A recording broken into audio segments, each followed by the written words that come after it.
Hello everyone, मैं नीलम तिवारी आप सभी का मैग्नेट ब्रेन्स में बहुत बहुत स्वागत करती हूँ। मैग्नेट ब्रेन्स एक ऐसा चैनल है जहाँ पर आपको किंडरगार्टन से लेके 12th क्लास तक के सारे वीडियोस बिल्कुल फ्री अवेलेबल करवाए जाते हैं।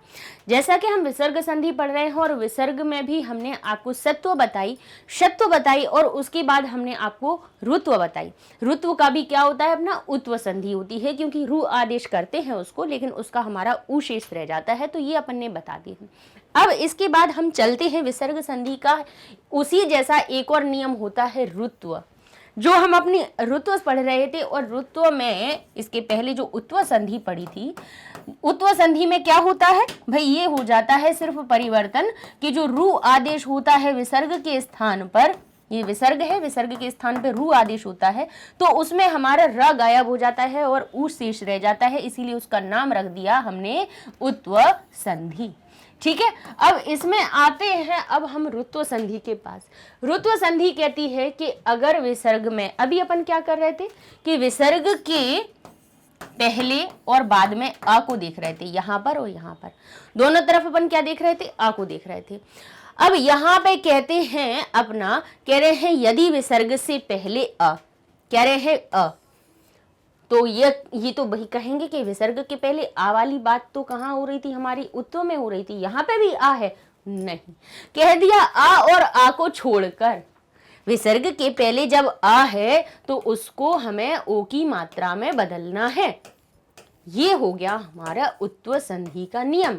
जब क्या कंडीशन होगी, विसर्ग के पहले आ होगा तब। ठीक है, अब कहते हैं कि आ और आ को छोड़ के कोई और अन्य स्वर हो, क्योंकि जरूरी थोड़ी ना है कि हर एक जो शब्द है वो आपका आ की मात्रा से ही खत्म हो रहा हो, ऐसा कोई जरूरी है क्या? नहीं, ऐसा बिल्कुल जरूरी नहीं है कि हर एक जो शब्द है वो आ से ही अंत हो रहा हो। जब ऐसा नहीं है तो क्या कह रहे हैं कि विसर्ग के पहले, देखिएगा सब संधियां एक दूसरे से रिलेटेड हैं, तो इन्होंने कहा कि अब आ को छोड़ दो, तो बाकी जो कोई भी स्वर होगा, अब आ को छोड़ेंगे तो ई, उ, री, अपनी री, फिर हमारा ए, ऐ, ओ, औ, ये अपने सारे स्वर आ जाते हैं यहां पर। ठीक है, सारे स्वर यहां पे आ गए, तो कह रहे हैं विसर्ग के पहले अब आ और आ को छोड़ दो, क्योंकि आ और आ हमारे किस संधि में चले गए हैं, रुत्व संधि में चले गए हैं, तो आ और आ को छोड़ दिया जाए। और विसर्ग के बाद भी कह रहे हैं क्या हो, बोले कोई घोष व्यंजन हो। अब बोले घोष व्यंजन कौन से होते हैं, तो घोष व्यंजन होते हैं जो अपन ने बताए थे, कौन से, हर्ष में बताए थे, यानी हर्ष में कौन से होते हैं अपने 3, 4 और 5 वाले, 3, 4, 5 वाले। क्योंकि क्या कहा इन्होंने, कहा कि भाई अपन ने क्या कहा था यहाँ पे अ, ठीक है, अ विसर्ग के पहले आ हो तब, और बाद में कौन से हो, 3, 4 और 5, और कौन से, य, र, ल और व। अगर ये और ह अगर ये होंगे तो हमारा विसर्ग क्या बन जाएगा, विसर्ग हमारा ओ की मात्रा में बदल जाएगा। लेकिन उसी कंडीशन में अब ये कह दिया कि विसर्ग के पहले अगर आ नहीं हुआ तो, और पीछे ये वाले अक्षर हुए तो क्या करेंगे, अगर यहाँ विसर्ग के पहले आ नहीं है, अन्य कोई स्वर है अगर हमारे पास, और बाद में ये घोष व्यंजन अगर आ जाते हैं, तो क्या करें, तो हमारा बस जो विसर्ग है फिर ऊ की मात्रा में नहीं बदलेगा। ओ की मात्रा में क्यों नहीं बदलेगा, क्योंकि अब यहाँ पे ये जो अन्य स्वर हैं वो हमारे ओ की मात्रा नहीं बनाएंगे। क्यों नहीं बनाएंगे, क्योंकि आपको पता है विसर्ग के स्थान पे जब ऊ आदेश होता है तब वो जब आ आगे वाला होता है उससे मिलकर ओ बनाता है, तो आगे आ होगा तभी वो ओ की मात्रा में बदलेगा, नहीं तो नहीं बदलेगा। तो फिर क्या होगा, तो बोले जो रु आदेश होता है, विसर्ग का जो रु आदेश होता है उसमें से ऊ को गायब कर देंगे और रा को शेष बचा लेंगे। क्या कह देंगे, हम ऊ को कर देंगे गायब और रा को शेष बचा देंगे, यानी अन्य कोई स्वर होने पे जो विसर्ग होंगे वो क्या बन जाएंगे, हमारे र में बन जाएंगे, उसको र आदेश हो जाएगा। ठीक है, तो क्या करना है आपको, अगर विसर्ग के स्थान पे के पहले आ को छोड़ के कोई अन्य स्वर दिखे तब आप क्या करेंगे, बोले इन वर्णों के दिखने पर आप विसर्ग को रा में बदल देंगे। किस में बदल देंगे, रा में। अब इतना तो समझ में आपको आ गया होगा। अब अपन देख लेते हैं, जैसे लिखा है मुनि अयम, अब विसर्ग के पहले देख लीजिए क्या अ है, क्या नहीं है, विसर्ग के पहले आ नहीं है तो विसर्ग रा में परिवर्तित हो जाएगा। जब बदल जाएगा या परिवर्तित हो जाएगा तो हम विसर्ग के स्थान पे लिख देंगे आधा र, और पीछे वाला स्वर इसमें जुड़ जाएगा तो ये पूरा रा बन जाएगा। तो क्या बन जाएगा हमारा, मुन ई विसर्ग था, विसर्ग हमारा रा में बदला, ये बदल गया रा में। और क्या करेंगे, बोले जो हमारा क्या मुनि शब्द तो वैसा का वैसा रहेगा, ये हमारा आधा रा, या तो हम इसको इस प्रकार लिख देंगे, क्योंकि लिख देंगे, क्यों पूरा रा लिख देंगे, क्योंकि ये जो र है वो आ से आके मिल जाएगा तो ये पूरा रा बन जाएगा और ये बन जाएगा रयम। यहां नहीं आ रहा हो समझ में, हम यहाँ पे लिख के दिखा देते हैं आपको। ये जो स्टेप है थोड़े इधर उधर हो गए ना थोड़ा सा, इसलिए समझ में नहीं आ रहा होगा, उसको हम यहाँ पे आपको बता देते हैं। लिखा है अयम। अब यहाँ पे विसर्ग के पहले अन्य कोई स्वर दिख रहा है, अ और आ दिख रहा है, नहीं दिख रहा है, तो क्या हो जाएगा, बोले जो मुनि है वो तो वैसा का वैसा रहेगा, ये आधे रा में बदल जाएगा और ये हमारा अयम हो जाएगा। अब जो आधा व्यंजन होता है वो स्वर को क्या करता है, अपने आने वाले पीछे स्वर को चुंबक की तरह खींच लेता है। तो ये र और आ मिलकर क्या बन जाएंगे, बोले पूरा रा बन जाएंगे। क्या बन जाएंगे, पूरा रा बन जाएंगे और ये हो जाएगा मुनिरायम। क्या बन जाएगा, मुनिरायम। ठीक है। अब यहाँ पे देख लीजिए हरि आगच्छति, इसी प्रकार से लिखा है हमारा हरि ही और आगच्छति, क्या लिखा है, आगच्छति। तो क्या करेंगे, बोले विसर्ग के पहले अगर छोटी ई की मात्रा है या फिर अन्य कोई स्वर है तो क्या बनना है, बोले कुछ नहीं करना है, पहले वाले को तो जैसा का तैसा लिखा रहने दो, विसर्गों को र में बदल दो, और अगर पीछे कोई बड़ा स्वर लिखा हुआ है, कोई भी अगर लिखा है तो भाई अपना वो नियम लग जाता है कि ये जो व्यंजन है वो स्वर को अपने में मिला लेता है। तो ये हमारा क्या बन जाएगा, र में आ मिल जाएगा तो हम कहेंगे हरि रा, और ये हो जाएगा हमारा गच्छति। क्या बन जाएगा, हरिरा गच्छति। ठीक है। आगे क्या लिखा है, गुरु जयति लिखा हुआ है, गुरु और फिर लिखा है गुरु हु और लिखा है जयति। क्या लिख दिया हमारा, गुरु हु और जयति। तो देख लीजिए विसर्ग के पहले छोटे उ की मात्रा है, बोले हाँ है, अ की मात्रा नहीं है, नहीं है, तो क्या करेंगे हम, रू तो गुरु तो जैसा का तैसा रहेगा, हमारा जो विसर्ग है वो आधे रा में बदल जाएगा और पीछे लिख देंगे हम जयति। अब इस रा की एक समस्या होती है, या तो इसको स्वर मिल जाए पीछे तो ये पूरा हो जाए, लेकिन अगर इसको स्वर नहीं मिलता है तो फिर ये क्या करता है, ऐसे नहीं कभी भी बना रहता बीच में, आधा रा ऐसे नहीं लिखता, क्या करता है वो आगे वाले अक्षर पे जाके बैठ जाता है ऊपर, तो ये बन जाएगा हमारा गुरुर जयति। ठीक है, बना ऐसे गुरुर जयति, लेकिन वो हमारा परिवर्तित होके कैसा हो जाएगा, इस प्रकार से रा ऊपर चला जाएगा, गुरुर जयति हमारा शब्द बन जाएगा। तो ये हो गई आपकी, क्या हो गई, ऋत्व संधि। अब यहाँ पे अपन ये जब अभ्यास करें उसके पहले हम आपको क्या बता देते हैं, एक जल्दी क्विक रिवीजन करवा देते हैं। यहाँ पे देख देते हैं अपन सत्व और क्रम बता देते हैं, तो जिससे कि आप फिर कंफ्यूज ना हो। यहाँ अपन चलते हैं सत्व पे। पहली कौन सी देखेंगे, सत्व, जिसमें कि विसर्ग, क्या बताया था, विसर्ग के बाद, विसर्ग के बाद क्या हो, बोले विसर्ग के बाद कौन कौन सी हो, खर वर्ण हो, खर वर्ण हो, या फिर क्या हो, तीनों श हो, तो श, श और स, ये होने पे विसर्ग हमारा किस में बदल जाता है, सा में बदल जाता है, सत्व हो जाता है, तीनों सा के अनुसार बदल जाता है। और खर वर्ण में कौन कौन से आते हैं, पहला और दूसरा, पहला दूसरा आता है। और जिसमें कि ये हमने निश्चित भी किया था, अगर इसको थोड़ा सा हम सही करके तोड़ के बताएं, जिसमें कि हमने ये किया था कि खर वर्ण के अंदर कौन से आते हैं, क, ख, च, छ, ये हमारा हो गया ट, ठ, ये हो गया त, और ये हमारा थ, और ये हो गया प और फ। यही अपन ने पढ़े थे। और क्या देखा था कि विसर्ग हमारा क और ख के साथ में किस में बदल रहा था, सा में बदल रहा था। इन दोनों के, इन तीनों के साथ में तो बिल्कुल फिक्स था कि इसके साथ में ये वाला श आएगा ही, टा के साथ में ये वाला श आएगा ही, और ता के साथ में ये वाला श भी हमारा आएगा ही, किसमें, हमारा दंती सा।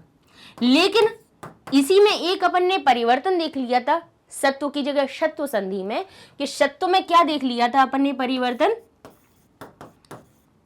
कि दो वर्ग में थोड़ा परिवर्तन हो गया था। क्या कह दिया था कि विसर्ग के बाद क्या क्या लिखे हो, बोले क ख और प और फ, इनके साथ में कह दिया था कि विसर्ग के यहां पर पहले कोई कौन सी ई या ऊ की मात्रा होगी, ई आ या ऊ की मात्रा होगी। अभी तो सिंपल चल रहा था अपना, और छोटा आ चल रहा था आगे, तब ये सब चीजें परिवर्तन हो रही थी। ठीक है, तो क्या कर रहे थे, विसर्ग को अपन सा में बदल रहे थे, किसके लिए, का खा के लिए और अपने पा व फा के लिए।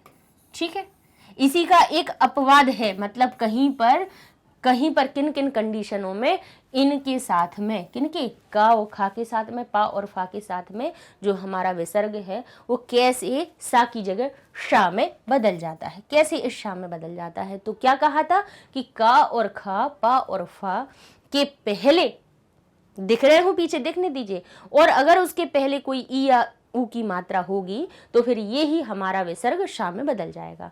तो ये अपना सत्व संधि का नियम हुआ था। इसके बाद देखते हैं, फिर आता है हमारा उत्व संधि। उत्व संधि ने क्या कहा, उसने कहा कि विसर्ग के पहले आ होना चाहिए।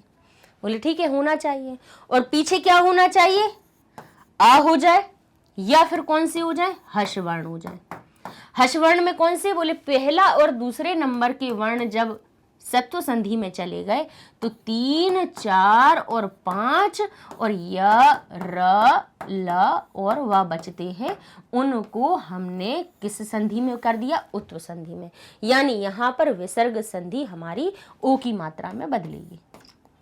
ठीक है, ये दूसरे नंबर की संधि, ये पहले नंबर हो गई, ये दूसरी हो गई, ये हमारी तीसरी हो गई। अब चतुर्थ पे चलते हैं। अब आ जाती है यहाँ पे रत्व।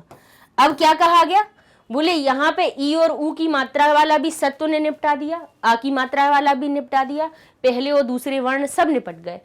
अब क्या बचता है, बोले ये आ की मात्रा के पहले का तो नियम देख लिया। देखे यहाँ पे अपना कौन सा चल रहा था, सा के साथ में दोनों तरह की मात्राओं का चल रहा था, अपन ने दोनों तरह के परिवर्तन देख लिए कि अगर विसर्ग के पहले अ होगा और बाद में कोई भी खरवर्ण होगा तब सत्व हो जाएगा, खरवर्ण यानी पहले और दूसरे। अब कहा यहां तक अपना ये वाला काम निपटा। ठीक है, अब इसके बाद उत्व की बारी आई और ऋतु की बारी आई। तब क्या कहा कि विसर्ग के पहले आ हो और बाद में क्या हो, बोले आ हो जाए या कोई हर्ष वर्ण हो जाए, क्योंकि भाई यहाँ पे सिर्फ खर वालों को ले लिया था, हर्ष वालों को छोड़ दिया था। तो उत्व और ऋत्व संधि में उन वर्णों को लिया गया और पहले में कह दिया कि अगर विसर्ग के पहले आ होगा तब भी ओ की मात्रा में होगा, तब क्या होगा, ओ की मात्रा में परिवर्तन होगा। लेकिन अगर कभी ऐसा हुआ कि विसर्ग के पहले आ और आ नहीं है, कोई अन्य स्वर है, आ और आ को छोड़ के कोई अन्य स्वर है, तब क्या परिवर्तन होगा, क्योंकि ओ की मात्रा तो भाई गुण के हिसाब से बन जाती है। लेकिन अगर अन्य कोई स्वर होगा और पीछे यही वाले वर्ण होंगे तो क्या होगा, तब हमारा जो ओ की मात्रा ना बन के विसर्ग हमारे र में बदल जाएगा। हमारे विसर्ग को रत का क्या बन जाएगा, ऋतु आदेश हो जाएगा, यानी विसर्ग के स्थान पर र बना देंगे। तो ये हमारा हो गया। इधर भी अपन ने दोनों मात्राओं को देख लिया, आ को देख लिया और बाकी की ई और ऊ की मात्राओं को देख लिया। और यहाँ पे उत्व में भी देख लिया कि यहाँ पे अ और आ के होने पे ऊ में बदलेगा, लेकिन अ और आ नहीं है, दूसरा कोई स्वर है, तो वही ओ की मात्रा फिर र में बदल जाएगी। यानी दोनों में कहने के लिए तो यहाँ पे भी ऋत्व संधि का ही नियम लग रहा है, ऋत्व आदेश हो रहा है। लेकिन आगे आ होने पे क्या हो जाता है, बोले रा गायब हो जाता है, ऊ बचता है। और अगर वही ऋत्व में अगर अन्य कोई स्वर है तो फिर क्या होगा, बोले ऊ गायब हो जाएगा और रा शेष रह जाएगा। बस इस चार्ट को थोड़ा सा चाहे तो लिख लीजिए, ये एक शॉर्ट है चारों संधियों को ध्यान रखने का। ठीक है, कि कहां कहां पर हमारी किन संधियों का प्रयोग होता है। अब इन्हीं में अपन क्या करते हैं, एक देख लीजिए संधि पद लिखे हुए हैं, इनको अपन को आप अभ्यास के लिए बताए हैं कि ये लिखा है इतः और ततः, इतः ततः लिखा हुआ है। अब इसका हमारा इनमें से आप चुनिए कि बताइए संधि शब्द क्या होगा। ये थोड़ा आपका रिवीजन के लिए है कि जितना अभी हमने आपको सिखाया आपको आया या नहीं आया। ठीक है, उसका ये परीक्षण है। एक तरह से ये आपका थोड़ा सा हम टेस्ट भी लेना चाह रहे हैं कि ये देख के आप सही कर पा रहे हैं या नहीं कर पा रहे हैं। तो यहाँ देख लीजिए विसर्ग के पहले अ है और विसर्ग के बाद बोले कौन सा है, बोले खर वर्ण है। खर मतलब पहला या दूसरा, पहला अक्षर ता लग रहा है। तो विसर्गों को क्या बदलना होता है, खर के स्थान पे। विसर्ग के बाद खर होने पे विसर्ग हमारा सत्व बन जाता है। क्या बन जाता है, सत्व। और सत्व में भी ता होने पे ये वाला सा बनेगा, चा होने पे ये वाला शा बनेगा और टा होने पे ये वाला शा बनेगा। ठीक है, ये फिक्स चल रहे हैं ना आपने। सा के साथ में ता के होने पे ये वाला सा बनता है। तो क्या बनेगा इसका, बताइए, इतर ततः बनेगा या इतस ततः बनेगा। तो खर होने पे सत्व में बदलता है, तो हमारा सही उत्तर बनेगा हमारा इतस ततः। ठीक है, ऐसे ही देख लीजिए, यहाँ पे कहा हमने विसर्ग है, विसर्ग के बाद बोले पहला और दूसरा खर वर्ण है तो सत्व होना है।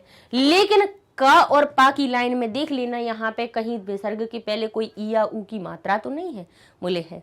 अगर ई और ऊ की मात्रा है तो फिर का और पा के का होता, या यहाँ पे 4 अक्षर हो सकते थे, का होता, खा होता, पा होता या फा होता। तो विसर्ग हमारा किस में बदलता, बोले फिर सा में ना बदल के शा में बदल जाता। ये शत्व संधि का नियम था। सत्व के साथ में शत्व उसका जो पर्याय था या अपवाद था वो देख रहे थे। तो यहाँ पे हमारा दुर्कर्म बनेगा या हमारा दुष्कर्म बनेगा। तो बताइए क्या बनेगा, यहाँ पे हमारा दुष्कर्म इसका सही उत्तर बन जाएगा। अब देख लीजिए शिवः, शिवः अवदत्। अब आगे आ पीछे आ तो विसर्ग हो जाएगा ओ। तो क्या करेंगे हम, विसर्ग को ओ की मात्रा बना देंगे और इसको अपन अवग्रह बना देंगे। तो बताइए शिवा अवदत् बनेगा या शिवो अवदत्। तो हमारा उत्तर बनेगा शिवो अवदत्। ठीक है, आगे लिखा है मुनि आगच्छति। अब यहाँ पे देखिए आ होने पे क्या हो रहा था, ओ की मात्रा बन गई, लेकिन अब यहाँ पे आ नहीं है तो अब हमारा विसर्ग ओ की मात्रा में नहीं बदलेगा। क्यों, कैसे गुण बनेगा ये बताइए। यहाँ पे ऊ जब बनता है आ होने पे तब तो वो गुण की मात्रा में बनता है, जब आ है ही नहीं तो गुण कैसे बनेगा, नहीं बनेगा। तो रा कर देंगे उसको, अपन रू का एक को ऊ दे दिया, एक को रा दे दिया, यानी जहां पे अ नहीं है वहां पे हमारी ये मात्रा किसमें, मात्रा जैसे कि तैसी बनी रहेगी, हमारा वो उत्व ना होके हमारा रुत्व में बदल जाएगा, यानी विसर्ग रा में परिवर्तित हो जाएगा। तो ये क्या बन जाएगा, विसर्ग हो जाएगा र और रा में जुड़ जाएगा आ। तो क्या बनना चाहिए, मुनि रा गच्छति। तो मुनिर गच्छति हो जाएगा या हमारा मुनिरा गच्छति हो जाएगा, बोले मुनिरा गच्छति सही शब्द बनेगा। मनः रथ, देख लीजिए यहाँ पे विसर्ग के पहले आ है यानी उत्व संधि होनी है। यहां से पहचान कर लीजिए, विसर्ग के पहले आ है तो क्या उत्व संधि बनेगी, बोले यहाँ के और देख लीजिए हर्ष वर्ण है क्या, बोले हाँ है, यार अलावा में से रा है। तो क्या बनेगा, बोले ये हमारा हो जाएगा मनो और लिख देंगे रथ। तो मन रथ बनेगा या हमारा मनोरथ, हमारा बनेगा मनोरथ। आगे देखते हैं छात्र अयम। तो देखिए विसर्ग के पहले आ है और बाद में आ है, पहले और बाद में दोनों तरफ आ है, तो क्या बन जाना है, बोले इसको बन जाना है छात्रो और ये हमारा हो जाना है अयम। तो बन जाएगा हमारा, बताइए छात्रा अयम या छात्रो अयम। तो हमारा छात्रो अयम इसका सही उत्तर बन जाएगा। ठीक है, आगे लिखा है प्रथम नाम, लिख लीजिए प्रथमः नाम। तो फिर से यहाँ पे देखिए विसर्ग के पहले आ है और बाद में कौन सा है, बोले 3 4 5, पांचवा अक्षर मिल रहा है, उत्व संधि का नियम लगेगा। तो विसर्ग हमारा हो जाएगा ओ और नाम को हम जैसा कहते हैं ऐसा लिख देंगे। तो हमारा क्या बन जाएगा, प्रथमो अनाम बनेगा क्या, अवग्रह आएगा, बोले नहीं आएगा, आ है ही नहीं तो अवग्रह किस चीज का ला रहे हैं। अवग्रह चिन्ह होता है, अ अपना चिन्ह छोड़ के जाता है तब हमारा अवग्रह आता है, जब नहीं है तो क्यों लिखेंगे, हम लिखेंगे प्रथमो नाम। ऐसे लिखा है कपि चलती। अब देख लीजिए ये कौन सा है, बोले च, क्या आ रहा है, च आ रहा है और च आने पे तो हमारा जो विसर्ग होगा, विसर्ग जो होगा च के होने पे यानी खर वर्ण में, खर वर्ण में च के होने पे किस में बदलता है, शा में बदलता ही है। तो ये क्या हो जाएगा, विसर्ग हमारा श बन जाएगा। तो ये क्या बन जाएगा, कपिर चलती बनेगा या कपिश चलती बनेगा, बोले कपिश चलती बनेगा। क्योंकि अब आप कहोगे कि मैम अभी आप कह रहे थे ना कि अन्य को विसर्ग के पहले अन्य कोई स्वर होने पर, अन्य कोई स्वर होने पर रा होना रत्व संधि में, लेकिन पीछे तो कंडीशन हमने 3 4 5 की कही थी, किसकी बताई थी, 3 4 5 की, तब रा होगा। फिर तो बोले कौन सा, तो बोले सत्व में सबसे पहले तो सिखाया था कि विसर्ग के बाद चा होगा तो विसर्ग को शा में बदलना है बस, और कुछ ध्यान ही नहीं रखना है। क्योंकि विसर्ग के बाद हमारे जो हर्ष और खर इनकी बात चलती है। खर के साथ में सत्व आता है और हर्ष के साथ में हमारी रुत्व आदेश चलता है। तो यहाँ पे हमारा क्या बनेगा, कपिर चलती या कपिश चलती? हमारा सही उत्तर बनेगा कपिश चलती। ठीक है, आगे और देख लेते हैं अपने अभ्यास। यहाँ लिखा है संधि विच्छेदम कृत्वा लिखत, संधि विच्छेद करके लिखिए। तो ये लिखा है हमारा कीटो अपि। क्या लिखा हुआ है? कीटो अपि। क्या करेंगे इसको? बोले ओ के बाद अवग्रह दिख जाए समझ जाना यहाँ पे हमारी उत्व संधि का नियम लग रहा है। और सिर्फ विसर्ग में सबसे अच्छी बात क्या होती है कि क्या करते हैं, वो ये लिखा है कीट, जो ओ की मात्रा है उसको बना दीजिए विसर्ग और जो अवग्रह है उसको लिख दीजिए अ और ये हो जाएगा पी, तो बन जाएगा हमारा कीट अपि। ठीक है, आगे लिखा हुआ है भोजो नाम। क्या लिखा है? भोजो नाम। देख लीजिए ओ की मात्रा दिख रही है, तो हमें बस करना क्या है, जहां ओ की मात्रा हमें दिख रही है उसको हमें क्या कर देना है, भोज लिख देना है और ओ की मात्रा को विसर्ग में बदल देना है और यहाँ लिख देना है नाम, भोजः नाम। बस हो गया आपका। आगे लिखा है वर्षयो रूपांतरम। क्या लिखा है? वर्षयो रूपांतरम। अब यहाँ देखेंगे ओ की मात्रा है, ओ की मात्रा लगी हुई है, अर्थात ये कहाँ से आया है हमारा, उत्व संधि से। ये हमारे ओ की मात्रा को बस कर दीजिए, हमारा क्या बन जाएगा, विसर्ग, और बाकी रूपांतरम हम उसी प्रकार से लिख देंगे। देख लीजिए, और ऐसे भी हम चेक कर सकते हैं कि हम सही लिख रहे हैं कि नहीं लिख रहे हैं, अभी बता देते हैं। देखिए ये हो गया हमारा रूपरांतरम, हो गया रूपांतरम। ठीक है, ये बन गया। अब इसको चेक करने का तरीका क्या है कि ये सही है कि नहीं, ये विसर्ग आना चाहिए था कि नहीं। तो यहाँ पे ये देख लीजिए कि विसर्ग के बाद हमारा 3, 4, 5 में से कोई अक्षर है क्या, तो उत्व संधि का नियम लगा हुआ है। हाँ दिख रहा है यहाँ पे 3, 4, 5 यानी 5वां अक्षर दिख रहा है, अर्थात यहाँ पे जो विसर्ग था वो ओ की मात्रा में बदला, अर्थात हमने सही विग्रह किया। फिर कहते हैं वर्षयो रूपांतरम। यहाँ पे भी देखेंगे कि ओ की मात्रा के बाद, यहाँ पे ओ की मात्रा के बाद आपको 3, 4, 5 में से कोई अक्षर दिख रहे हैं क्या? बोले नहीं दिख रहा है। लेकिन कौन सा दिख रहा है? कहते हैं यारा लावा में से र दिख रहा है, र दिख रहा है, अर्थात यहाँ पे हमारा कौन से उत्व संधि का नियम लगा है। तो यहाँ पे हमारा जो ओ की मात्रा है वो विसर्ग में बदल जाएगी, तो हमारा रूप बनेगा वर्षयोः और बनेगा रूपरांतम। ठीक है, आगे लिखा है शिविर जयति। क्या लिखा है? शिविर जयति।